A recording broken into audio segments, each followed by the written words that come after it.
the biggest sin in journalism that I see, and I think, incidentally, I think I probably, as a CEO, have spent more time talking to journalists than perhaps any CEO in the country. Partly that's because I'm 84, but partly because I like to talk to journalists too.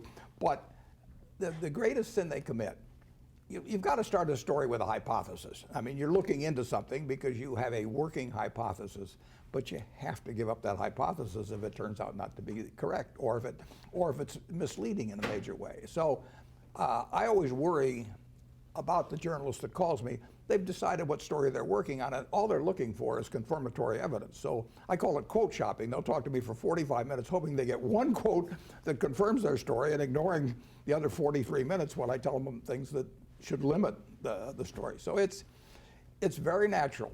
You know, you get time invested in it, you've got this working hypothesis, you know, terrible what Walmart does with their employees or whatever it may be, and you may have some people who have an interest in it feeding you a lot of material along that line. And once you've invested a lot of hours and your editor knows you've invested a lot of hours, maybe it was the editor's working hypothesis to start with.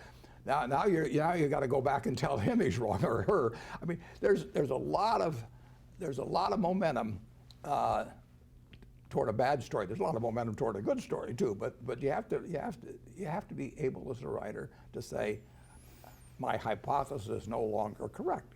And all it was a hypothesis. That's no sin to say that, but it's hard to do.